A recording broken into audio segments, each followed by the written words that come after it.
disebutkan ya, waktu beliau ditanya ya oleh naib sultan, ya, penguasa tentang akidah, maka jawaban beliau sebelum beliau berdialog, beliau berkata, "Laisal i'tiqadu li wala liman huwa akbaru minni." Akidah tidak diambil dariku dan juga tidak diambil dari orang yang lebih hebat dariku. Bal i'tiqad yu'khadhu anillahi subhanahu wa ta'ala wa rasulihi sallallahu alaihi wasallam. Tapi akidah diambil dari Allah Subhanahu wa taala dan rasulnya sallallahu alaihi wasallam. Wa ma ajma' alaihi salaful ummah, dan apa yang disepakati oleh para salaf dari umat ini, orang-orang saleh terdahulu. Ya, kemudian beliau berkata, yu'khadhu min kitabillahi ta'ala. Maka akidah diambil dari Al-Qur'anul Karim wa min ahadithi Al-Bukhari wa Muslim wa ghairihima min al-ahadits al-ma'rufah. Dan juga akidah diambil dari hadis-hadis Sahih Bukhari dan Sahih Muslim, dan selain dari mereka berdua dari hadis-hadis yang dikenal. Wa ma thabata an salafil ummah, dan apa yang diambil dari para salaf terdahulu.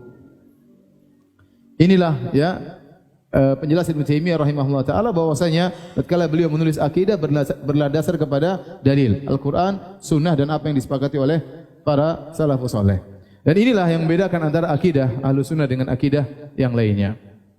Kalau kita baca akidah Ahlussunnah, buku akidah Ahlussunnah ditulis oleh para ulama salaf dan juga ditulis oleh misalnya Imam Ahmad, ditulis oleh muridnya Imam Syafi'i dan Imam Abu Hanifah dan yang lainnya, maka kita dapati akidahnya mudah dan juga dilengkapi dengan dalil Al-Quran dan Sunnah dan juga perkataan para salaf. Ya, maka mudah untuk dipahami, dasarnya jelas, dan di situ ada pengagungan terhadap para salafus saleh. Dan berbeda dengan akidah yang ditulis ahlul bidah, ya, maka kita akan dapati banyak pendapat ra'yu, ya, tidak berdasarkan Al-Quran dan Sunnah, berdasarkan akal, ya, berdasarkan filsafat, ya, sehingga akhirnya mereka tercerai-berai dan mereka berselisih dalam banyak perselisihan. Contoh sederhana, kalau antum membandingkan antara akidah Jahmiyah dengan akidah Mu'tazilah dengan akidah Asy'ariyah, maka antum akan mendapati perbedaan yang banyak. Padahal semuanya Jahmiyah maupun Mu'tazilah maupun Asy'ariyah sama-sama mengembalikan akidah mereka kepada akal. Bahwasanya akal lebih didahulukan daripada dalil. Ini kesepakatan mereka. Mereka tuliskan dalam buku-buku mereka.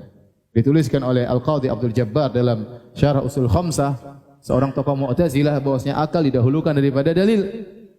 Dituliskan oleh Ar-Razi, tokoh Asy'ariyah, dalam bukunya bahwasanya akal didahulukan daripada dalil. Mereka semua sepakat bahwasanya yang menjadi patokan akidah adalah akal. Tetapi tatkala mereka sepakat pada sumber yang sama akal, ternyata produknya berbeda-beda karena akal berbeda-beda. Kalau kita katakan sumber akidah adalah akal, maka akal siapa yang mau dijadikan patokan? Akal siapa yang mau dijadikan patokan? Makanya sungguh indah perkataan Imam Malik rahimahullahu taala, ya laita syi'ri bi ayyi aqlin yuzanul kitab wa sunnah. Sungguh amboi, sungguh indah, sungguh menakjubkan, ya, dengan akal siapa mau ditimbang Al-Qur'an dan sunnah, ya. Apakah setiap ada orang datang berdebat dengan kita, akalnya lebih hebat, akhirnya kita rubah akidah kita? Kalau akidah didasarkan kepada akal, maka akidah bisa berubah-ubah. Setiap ada orang lebih pintar, kita bisa merubah akidah kita. Ya. Kemudian contoh sederhana, bahwasanya mereka terjadi perdebatan luar biasa. Kalau antum baca buku-buku Asy'ariyah tentang awalul wajib alal mukallaf, apa yang pertama kali wajib bagi seorang yang mukallaf, yang dibebani, seorang muslim, apa yang pertama kali wajib baginya? Kalau akidah Ahlussunnah wal Jamaah mudah, tinggal mengatakan syahadatain, asyhadu an la ilaha illallah wa asyhadu anna Muhammadar Rasulullah, itu yang pertama kali wajib baginya untuk dia lakukan sebagai seorang mukallaf. Mereka debat sampai ada 7 pendapat. Ada yang mengatakan seperti yang wajib adalah nazar, ada yang mengatakan juz'un minan nazar, ya, macam-macam sampai 7 pendapat. Mereka khilaf. Ada yang pertama mengatakan syak, harus ragu terlebih dahulu kalau masuk Islam. Sampai 7 pendapat, itu baru satu perkara karena akal mereka berbeda-beda, padahal mereka dalam satu kelompok namanya Asy'ariyah. Asy'ariyah sendiri terbagi menjadi 2. Ada Asy'ariyah mutaqaddimin, Asy'ariyah mutaakhirin. Asy'ariyah mutaqaddimin seperti Abu Hasan Al-Asy'ari, kemudian dan murid-muridnya, dan juga di antaranya Al-Baqillani. Mereka juga khilaf yang kuat dengan Asy'ariyah mutaakhirin seperti Razi dan lain-lainnya, Al-Juwaini dan yang lainnya. Berbeda dengan akidah salaf, maka akidah satu dari kurun demi kurun karena sumbernya sama, Al-Quran dan Sunnah dan perkataan para salaf. Oleh karenanya di antara keistimewaan akidah salaf, ya, bahwasanya dengan kita bersandar kepada akidah salaf, seharusnya kaum muslimin akan bersatu. Para duat akan bersatu. Kita tidak bicara masalah fikih khilaf panjang lebar. Sejak zaman sahabat sudah terjadi khilaf masalah fikih, masalah akidah tidak. Ya, masalah akidah tidak. Oleh karenanya waktu Ibnu Taimiyah ditanya, "Kenapa tulisan Anda semua fokus tentang masalah akidah?" Kata Ibnu Taimiyah rahimahullah taala, adapun masalah fikih, kalau khilaf tidak ada masalah selama tidak menyelisih ijma', tidak boleh seorang disesatkan. Selama tidak menyelisih apa? Ijma'. Ini perkata Ibnu Taimiyah rahimahullah taala. Selama tidak menyelisih ijma', maka tidak boleh seorang disesatkan. Tetapi kalau akidah maka mengantarkan kepada kesesatan. Penyimpangan dalam masalah akidah mengantarkan kepada kesesatan. Oleh karenanya kita lihat Syekhul Islam Ibnu Taimiyah rahimahullah taala, kebanyakan buku-bukunya tentang akidah. Dan semua ahlul bidah di zamannya dia bantah. Dan dia sudah berazam akan hal tersebut. Dia bantah Nasara dalam bukunya Al-Jawabus Sahih liman baddala dinal Masih. 6 jilid ya. Bantah Nasara berapa jilid? 6 jilid. Dia bantah Rafidhah dalam kitabnya Minhajus Sunnah Nabawiyah 9 jilid, tebal begini ya. Kita baca judulnya saja capek, apalagi baca fahrosnya, catatan apa? Apa namanya? Fahros ya. Daftar isi sudah capek, apalagi baca isinya. Ada lagi beliau tulis Dar'ut Ta'arudil Aql wan Naql. Menolak ya orang yang mempertentangkan antara akal dan dalil. Beliau tulis kalau tidak salah 11 jilid. Kata orang kalau baca buku itu isinya filsafat, bantah filsafat dan macam-macam, cepat tua ya. Karena beratnya buku tersebut ya. Kemudian seluruh buku-buku beliau, Iqtida' Shiratal Mustaqim, Mukhalafat Ashabil Jahim dan buku-buku yang lain ya seperti Bayan Talbis Jahmiyah. Beliau bantah Razi ya dalam kitabnya Aslul Taqdis. Sekarang dicetak 8 jilid. Bayan Talbis Jahmiyah ya. Ini tentang syubhat-syubhat masalah asma sifat. 8 jilid. Subhanallah. Belum buku-buku yang lain ya. Meskipun beliau dikatakan tidak begitu perhatian terhadap fikih, tapi ternyata pendapat beliau tentang fikih sangat banyak. Sampai Majmu' Fatawa 36 jilid, kebanyakan tentang fikih.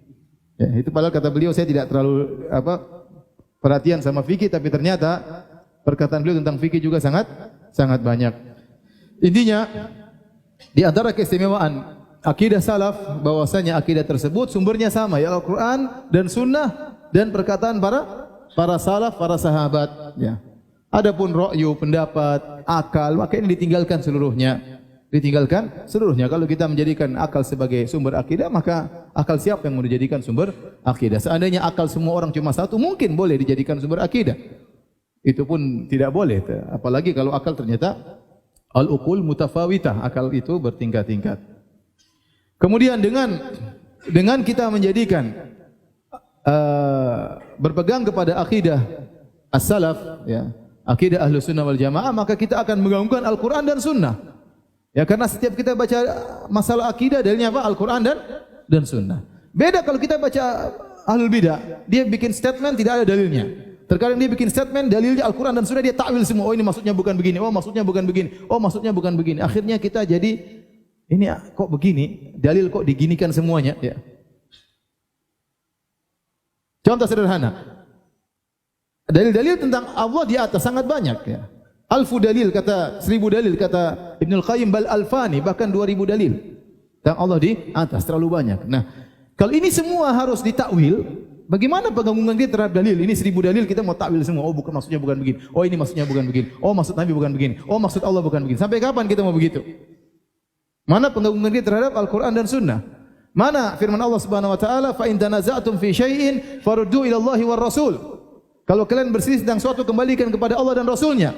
Sementara ada 1000 dalil depan kita, semuanya kita takwil. Oh maksudnya bukan begini. Oh maksudnya bukan begini. Oh maksudnya bukan begini.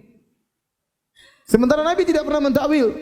Nabi berbicara Allah di atas di hadapan para sahabat, bahkan ada banyak orang Arab Badui dan mereka tidak bertanya-tanya dan Nabi tidak pernah menjelaskan takwil tersebut. Oleh karenanya orang yang belajari akidah Ahlussunnah, maka dia akan mengagungkan dalil Al-Qur'an dan sunnah Nabi sallallahu alaihi wasallam. Dan dia tahu bahwasanya akal harus tunduk kepada dalil tersebut. Kemudian juga yang ketiga, dia akan mengagungkan para salafus saleh. Karena dalil dari akidah Ahlussunnah wal Jamaah selain Al-Qur'an dan sunnah juga perkataan para salaf. Kita akan dapati akidah ditulis Imam Bukhari, akidah ditulis oleh Imam Ahmad, akidah ditulis oleh para salaf yang lainnya ya. oleh murid Syafi'i misalnya Al-Muzani, sehingga kita melihat ini akidah yang sangat luar biasa ditulis oleh para ulama terdahulu yang mensarikan dari Al-Quran dan Sunnah, mereka tuangkan dalam akidah mereka yang mereka tulis, sehingga mau tidak mau kita mengagungkan mereka karena kita tahu silsilah akidah kita ambil dari mereka. Dari mereka ke Al-Quran dan Sunnah, dari sahabat, kemudian dari Nabi sallallahu alaihi wasallam, dari Al-Quranul Karim, ya. Tetapi kalau kita sudah tidak berpegang dengan akidah salaf, maka salaf ngomong gini, kita pendapat lain. Ya, imam ini bilang begini, kita milih pendapat yang lain, sehingga pengagungan terhadap sahabat, terhadap para salaf menjadi berkurang. Ya. Dengan meyakini akidah salafus saleh membuat kita mengagungkan dan mengikatkan diri kita dengan para sahabat. Ibnu Mas'ud berkata radhiyallahu ta'ala anhu, "Innallaha nadhara fi qulubil ibad." Sungguhnya Allah melihat kepada hati-hati manusia. Fa wajada qalba Muhammadin khaira qulubil ibad. Maka Allah mendapati hatinya Nabi Muhammad sallallahu alaihi wasallam adalah hati yang terbaik. Fastafahu li nafsihi, maka Allah pilih Muhammad untuk dirinya. Fabta'athahu bi risalatihi. Allah kirim Nabi Rasulullah sallallahu dengan risalah, yaitu Al-Qur'anul Karim, dan diangkat menjadi rasul. Summa nazara fi qulubil ibad ba'da qalbi Muhammad. Kemudian Allah melihat kepada hati-hati manusia setelah hatinya Muhammad sallallahu alaihi wasallam.